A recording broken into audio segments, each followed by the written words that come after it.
మిత్రులందరకు మనల్ని మనమే మలుచుకునే మహత్తర కథలు 12వ భాగానికి స్వాగతం. ఈ రోజు మనం వినబోయే కథ పేరు రెండు డైరీలు. విందాం మరి. కథ పేరు రెండు డైరీలు. ఈ ప్రపంచంలో మనలో మార్పును సృష్టించేది ప్రేమ.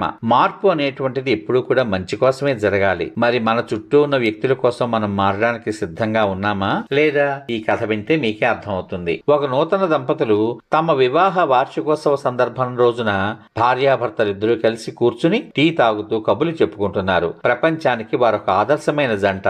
నిజానికి వారి మధ్య చాలా ప్రేమ ఉండేది. కానీ కాలక్రమేణా వారిద్దరి మధ్య సమస్యలు మొదలయ్యాయి. వారి సంభాషణలో భార్య ఒక ప్రతిపాదన చేసింది.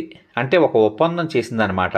ఏమండి, నేను మీతో చాలా చెప్పాలి, కానీ మనమిద్దరం కలిసి కూర్చుని ఒకరినొకరు మనసు విప్పి మాట్లాడుకునే సమయం మనకు దొరకడం లేదు.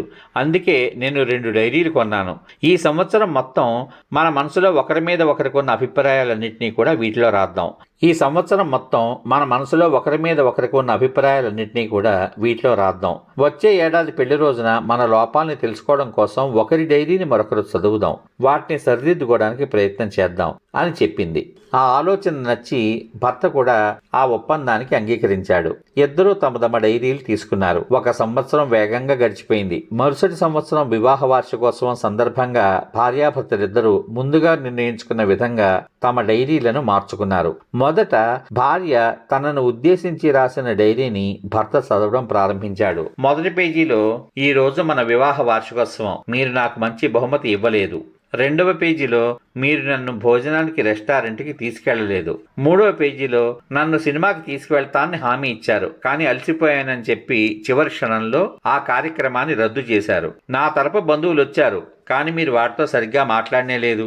చాలా ఏళ్ల తర్వాత ఈ రోజు మీరు నాకు ఒక డ్రెస్ కొన్నారు, కానీ అది చాలా పాత ఫ్యాషన్ది.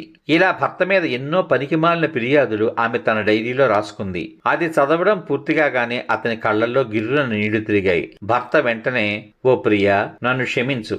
ఇప్పటి వరకు నా తప్పుల గురించి నాకు తెలియదు. భవిష్యత్తులో వాటిని పునరావృతం కాకుండా ఉండేందుకు నా వంతు ప్రయత్నం చేస్తాను అని చెప్పాడు. ఇప్పుడు భర్త తన గురించి డైరీలో ఏం రాశాడో చదవడం భార్య వంతు. మొదటి పేజీ ఖాళీ, రెండవ పేజీ ఖాళీ, మూడవ పేజీ ఖాళీ. భార్య 50 నుంచి 60 పేజీలు తిరగేసింది, కానీ అన్ని పేజీలు ఖాళీగానే ఉన్నాయి. భార్య కలత చెంది భర్తతో ఇలా అంది, నా ఈ చిన్న కోరిక కూడా మీరు తీర్చలేరని నాకు తెలుసు. నా మనసులో ఉన్నదంతా వ్రాయడానికి నేను చాలా కష్టపడ్డాను. ఈ సంవత్సర కాలంలో నేను పడిన బాధ అంతా మీకు తెలియాలని నేను కోరుకున్నాను, కానీ మీరు నా కోసం ఇంత కూడా చేయలేకపోయారు అని వాపోయింది. భర్త చిరునవ్వు నవ్వి, చివరి పేజీలో అంతా రాశాను ప్రియా అన్నాడు.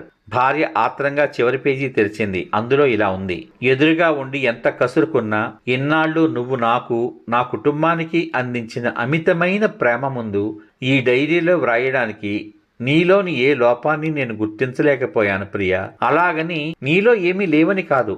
నీ ప్రేమ, అంకిత భావం, మా కోసం నీ త్యాగం ఆ బలహీనమైన లోపాలన్నిటినీ అధిగమించేలా చేశాయి. నాలో లెక్కలేనన్ని క్షమించరాని తప్పులు ఉన్నప్పటికీ నా జీవితంలోని ప్రతి దశలో నాకు నీడలా ఉన్నావు. నా నీడలో లోపాన్ని నేను ఎలా కనుక్కోగలను అని వ్రాశాడు.